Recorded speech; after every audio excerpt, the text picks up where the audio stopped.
which job is a lot less fun than most people expect. Oh my gosh, build a bear.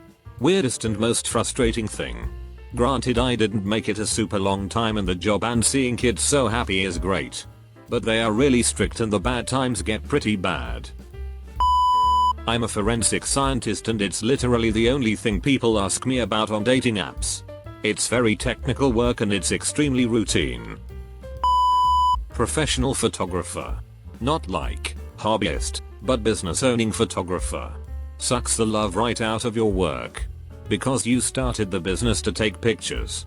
Then Karen doesn't like the way she looks in one of them, so she wants the whole set for free plus a reshoot for free plus those images for free. Then the two high school kids getting into a very ill-advised marriage at exactly 18 years old wants to book you for their wedding, but their budget is only $50. Then Karen calls back because she loves your work and wants to pay for another shoot, but only if you agree to do her friend's daughter's destination wedding for free. Then you get a call from your last bride. It's been 2 weeks since their wedding. Where the F are her pictures? Then you get no LEDs from a bridal expo. Then a client finds out you don't support their candidate and tries to take you to court to get her money back. Then some insta thought who thinks she's influencing people offers a collab where you take pro photos of her and she adds shitty insta filters to it and claims her friend took them. And she's not gonna pay. And then you get some entitled mom who wants you to photograph every day of her newborn's first year of life for $100. I went back to being a hobbyist. Barnes & Noble. Your job has literally nothing to do with books and AMP. It obviously attracts a lot of that type, myself included. Park ranger. Don't get me wrong, I loved it, but a lot of days it was less talk about cool animals while wearing your ranger hat and more the toilets are overflowing again. Go clean the septic tank filter and stir the tank with a shovel. With a little bit of hey, there's a methed out guy down by the bridge. Can you convince him to leave without wasting anyone? All for the low price of $26 a year with a college degree. Edit so more people will see this. I hate the idea that this comment might dissuade anybody from becoming a park ranger. These jobs are so varied, and I just happen to work for an underfunded agency with too few staff. Honestly, I still love this job and would have kept doing it forever if a higher paying outdoor environmental job hadn't pretty much fallen into my lap. Being a park ranger taught me so much, and most importantly, I got trained as a wildland firefighter, which is still my favorite part of my job. If you've always dreamed of being a park ranger, please go for it. I do closed captioning. While I joke that yes, I get paid to watch TV, it's actually very tedious. And if you don't actually enjoy the programming, you're being forced to watch something you don't care for. Or worse, if it's something I do enjoy like a long form drama, we usually chop those up into 15-minute increments and split between everyone, so I only see chunks and not always even in order. It actually ruins the show for me. Edit. Wow. For a thread about my job not being fun. Did not expect the response for interested parties. To summarize the questions, anyone who knows proper grammar and spelling can pretty much work the technical side of closed captioning. For live writing you have to be a stenographer, which you need to train for with an associate's degree. If you're looking to do side transcription work, I'd recommend ordering a foot pedal online and looking into freelance sites such as Rev and Upwork. Working in a flower shop. It's just like any other retail job, but people constantly tell you how fun your job must be. Also, helping grieving families choose funeral flowers is not fun. I'm a marine biologist. I spent the last week measuring defrosted fish heads. Well, I'm a scientist. I don't know if people usually think of that career as fun, but I think people think it's a lot more eureka and a lot less. This data has to be manually processed for 600 hours before I can analyze it. Video game tester. You aren't spending your time playing completed fully realized games. You are playing the same level of a game over and over, seeing if there are bugs. Zookeeper. Don't get me wrong, it's awesome to be around so many amazing animals and care for them. But the smells are ridiculously, insanely foul. I have a really strong stomach and it's still tough for me. We've had some interns quit over it. I was warned about the smells when getting into the field, but thought, oh, I volunteered at animal shelters, I know what animal stink smells like. Nope. Not even close. Demolition. Everyone wants to break shit with a sledgehammer. Everyone is tired of lifting that sledgehammer by 5 swings. Nobody wants to load the broken stuff into bags or a wheelbarrow and take it to the dumpster. Working in an animal shelter. For sure, it's probably less intense than zookeeping, but the amount of people who apply or volunteer expecting to come in and play with cute puppies all day is absurd. We're basically animal mates. You deal with animals of all sorts of behavioral and developmental stages shitting and pissing everywhere, and then you look over and this effing dog named Chumbawamba swimming in his water bowl, so you gotta fill that up 6 times and dry his kennel out, and then you go and mop up the cat room around 10 kittens who want to eat your mop, and also 4 children who are all yelling that there's puke in the floor and I must clean it now. Not to mention all the extra behind the scenes work that the public never sees. How in the summer, during kitten and puppy season, the shelter built to house 500 max has 750, and I didn't take a lunch or sit at all for any of my shifts for the past 6 days. How the courts force us to put down animals that we know can be rehabilitated, but we don't get enough funding to fight it. How animal control just showed up with the 4th pregnant stray of the week, but intake is full and even double stacked in some cases, so your co-worker fosters the cats on her own. Not even to mention the shitty fucking people who do dumb shit and end up getting bit or scratched, and the animal is the one who bears those consequences. I am the proudest shelter worker in the world. I adore my job, even at its hardest.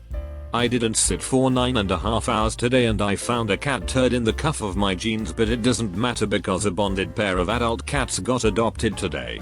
I took 6 applications this morning and the cat in bank 4 with the goopy eye is already looking better, and we sent a mama out to foster.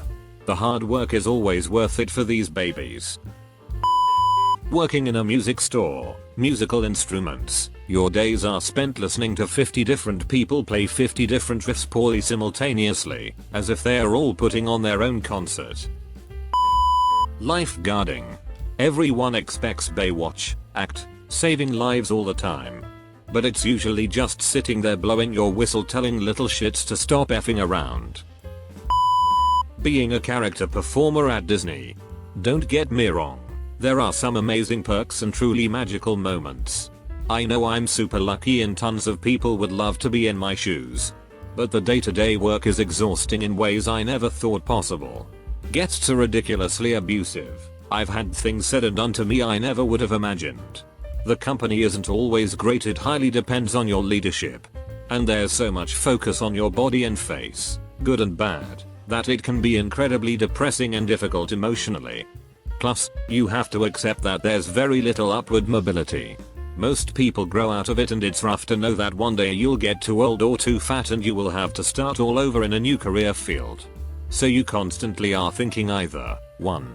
What you're going to do when you leave, 2. How you're going to keep yourself there. I personally knew it would be temporary, and I now only work there seasonally while I have a normal career. But Disney has a way of sucking you in. Paleontologist. You don't get to work with full dinosaur skeletons and do all kinds of awesome expeditions. You're mostly sitting at a desk looking at some pictures and logging stuff on your computer, maybe examining a fossil occasionally. If you're lucky you can go on a real dig, and OMG spend hours in the hot sun dusting off rocks. Cybersecurity. Bro, the movies do us no justice. Hacking is not as fast nor is it as easy as the media makes it. It's a great field, but you spend a lot of time researching or watching paint dry, especially in the gov side. Game master at an escape room. It's the same repetitive script, resetting the same stuff, giving clues and hints about the same things. The patrons are often competitive families who argue, obnoxious impatient 13-year-olds, college students who have been drinking, idiots who break shit and touch shit that I specifically told them not to. They never remember your initial instructions. If something gets broken during one group, you have to hurry and fix it before the next group. Working at a Charles Dickens fair is interesting, but not incredibly fun. It is hard to stay in character, and people get so mad when they see the Alice in Wonderland area. Yeah, we know it's not Charles Dickens, but we can't have a kids play area in the world of Oliver Twist, okay? Google Street View driver. You're all alone for 8+ hours a day, can almost never take a break, need to constantly be on and focused, lest you crash the $25,000 Subaru with $60,000 plus worth of camera equipment on it. You end up becoming an amateur meteorologist to keep track of weather patterns and cloud cover, and in my experience there are a lot of people who just get insanely upset at you, at Google, and the job in general for a wide variety of reasons. I enjoyed myself when I did it, but it was nowhere near as glamorous or fun as I or my friends and family assumed.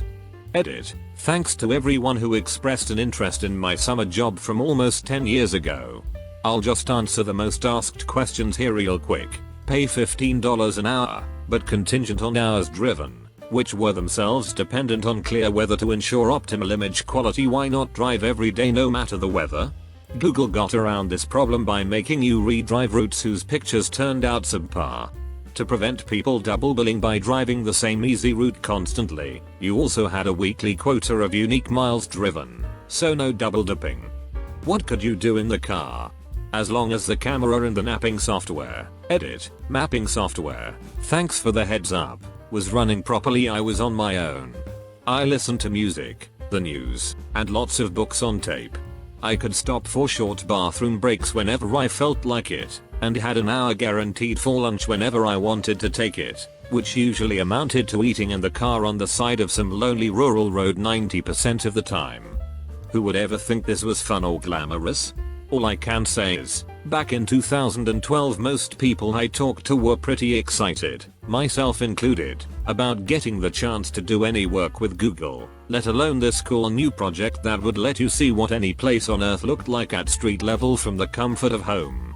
This was the era of Google Plus being a potentially exciting new thing, of Google Glass being the future of tech, and overall it was a different time. That's why everyone I knew thought this was a cool gig. Being a writer. I always thought it was my absolute dream job. But the only job I could get after college was working in a content mill as a blog writer. I used to work 70-hour weeks staring at the computer in a basement of an old bank writing bullshit articles about the dangers of mold, fence cleaning, and why you need a commercial awning, and the dream turned into a nightmare. While I still write occasionally, I am now working as a communications person, so it is a bit less heavy. Bar bouncer. Hours of tension and boredom interrupted by moments of adrenaline fueled fear for your life. Then some asshole pukes cheap booze on your shoes. Edit. I was 19 when I started, and I thought I would be getting paid to meet lots of girls and listen to live music. Which I did. I also had knives pulled on me, endured threats on my life, got my nose broken, not even in a fight, and stood around and did nothing most of the time. You don't get to relax, though, because you're constantly looking for trouble. Awful job. Worked at Dr. John's, an adult shop, from midnight to 8 AM. We had a lot of fun customers but a lot of total creeps, plus the management were all crazy. Edit. A few quick stories. I was 18F, 5 feet 0 inches with red hair. Had a creepy guy stare at me from behind the racks for a while, so I got uncomfortable and went to the back room. The security guard radios me when the guy wants to check out. He bought all barely legal and redhead fetish videos. About 45 minutes later the phone rings and I answer. No one replied, so I asked if anyone was there. Can you hear me? That sort of thing. Hang up. Phone rings again. Same thing. That's when I learned that customers would call just to hear your voice. I had a 19F come in and say that she was a preacher's daughter, and I ended up walking her through the store explaining things. She was a lot of fun and spent most of the time blushing. An older man bought a blow up sheep with noisemaker and a gallon of lube with pump as a gag gift for a friend. I don't know that many people who would spend over $200 on a gag gift. Working the night shift, we got a ton of drunk people who were usually harmless. We were also about 10 miles from a nasty strip club, so we got a lot of their employees looking for outfits or shoes. Sometimes they would come in with random men and the men would spend a lot of money on them. The assistant manager got caught changing the prices on items she wanted to buy and then taking her 50% employee discount on top of it. She spent like $300 or something in one day and walked out with what should have been $1,000 in merchandise. The security guard on duty that day got fired. They pressed charges on the assistant manager for theft. A month later the manager got charged with tampering with a witness because she tried to get the security guard to say stuff that wasn't true. The owner said the employees were supposed to refuse service to anyone who was gay or transgender. We never did. Owner would get drunk and log into our online camera system and mess with cameras so security guards couldn't watch the sales floor. I write adult fanfiction as a side hustle. After a certain point it's just like writing a paper, except you have to keep thinking of different synonyms for a penis. Accountant. Everyone thinks it's all fun and number crunching. But the constant stream of women throwing their panties and wanting to bear your children is honestly exhausting. Acting. All the ones we see on TV and movies are the 0.0001% of incredibly lucky and talented people who manage to thrive in a hostile and overcrowded industry. And even when you are working, the actual job itself is 99% sitting on apple crate and hot makeup waiting for some grips to move a lighting fixture. Then you say 3 lines over and over again for an hour, and then you rap. Seeing all this makes me feel like I don't want to have a job, but instead live off fish, as in catching and eating. It's my favorite thing to do, not the job of a fisherman. Video game developer, non-indie, they're notoriously overworked, especially during crunch time. The field is highly competitive too, so I imagine if you have the slightest issue with work being your entire life, it wouldn't be hard to replace you. Voice acting is also pretty brutal. Voice actors generally don't get paid very well and they're straining their throats or whatever. Being a chef. All the flair and awesomeness they show on Vice and Netflix is far from what actually happens in the industry. It's not all fancy plates and tattooed cool haired guys doing their thing. It's a drug infested, or breaking work environment that only benefits the owners of a restaurant. Edit. Thank you for the love and good reads, people. I have some insane stories I'll share someday. For those asking, I am a sous chef at Michelin level restaurant nowadays. Not a chef de cuisine yet. Edit 2. You guys are insane. I once had a server approach my table and asked where I work because he noticed the scars on my arms wrong. Flight attendant 1. You are on call, on reserve, forever, have a terrible schedule, have no life, and make no money for 5-10 years too, while you work for peanuts. You can't afford to use your flight benefits in any substantial way. 3. Then, when you finally get a chance to use your benefits for a trip, you have to fly standby, which means you aren't guaranteed to get on the flight you want for. Then, if you do make it out of town, you better have like a week off so you can make damn sure you're back in your base city in time for your next work shift. 5. Did I mention there is an active US legislation, Railway Labor Act, that allows airlines to exploit so you don't get paid for certain work hours that you actually need to be working? For example, FARs don't get paid for boarding, or any time the plane is at the gate. Worst job ever. Being an extra in a movie. Now, it can be super fun. I especially love historical and post-apocalyptic sci-fi fantasy type stuff, but a typical day on set wasn't what I thought it'd be when I started doing it. Often we have to get up at 3 or 4 in the morning to get to holding, and if you're a minute late to check in sometimes they'll kick you out. Then we sit around in holding with sometimes hundreds of other extras, and we're usually sitting there for a good 3 or 4 hours before they start telling us to get ready to film. During this time we go through long wardrobe, hair and makeup lines where they reuse clothes, unless you bring them yourself, brushes and makeup without washing them. When we finally get to film, it's often the same mundane motions over and over, exceptions of course, and those are always fun. Then we either get shuffled around or go back to holding. Several more hours pass, we go film again. Hungry? You get lunch 6 hours after your call time, and a usually meager supply of snacks. In between takes it's more standing around, often in heat or rain, or we all get shuffled into cramped spaces to wait. Days on set are often more than 12 hours, and I know someone who had to be on set for 26 hours straight. They can legally hold you there until they declared filming is done. so don't make plans for the next day. Not to mention that you rarely see yourself in the final cut. I'm not trying to bash other background actors or the film industry because I've met lots of awesome people and gotten to do some pretty cool things. For example, interacting with main actors in scenes, running around in the woods with fake guns or being a zombie. But when I did my first job as a teen, I definitely thought it would be a lot different. Eater, like others mentioned, I'm not part of the SAG union, and extras who are do indeed get treated better, more perks. Also, it may be different in Hollywood. I've only worked in Georgia. I've also been a stand-in, and I like that a lot better because you're treated as the crew rather than, well, as extra. Although not necessarily bad. Beekeeping. Get used to the constant sound of buzzing during hive inspections, swarm removals, plus wearing the protective suit in hot ass weather for hours on end, give or take the situation. Also, there appears to be a large number of beekeepers allergic to bees, so EpiPens are a must. Not a specific job but traveling for work. I'm in tech and a lot of people starting out talk about wanting to go to customer sites and get out in the field. I love to travel for fun, but it's hard to fit in the fun stuff when you have presentations and stuff to worry about, and a lot of times your customers aren't in the fun cities anyway. I also think I prefer the stability and day-to-day schedule of traveling less frequently. Veterinarian. Truly shocked that nobody has said this one yet. We have the highest self-harm rate of any profession.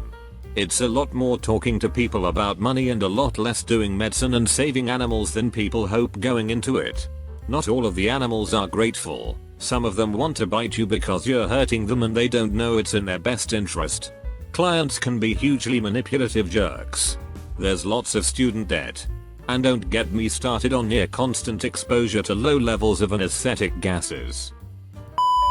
A pediatric nurse. Being a nurse for children and adolescents. Everyone in nursing school talks about how much they want to work with kids. The reality is that a pediatric nurse sees more cases of abuse and neglect than any other specialty. Doesn't matter where you are in a pediatric hospital, it's the thing you see most.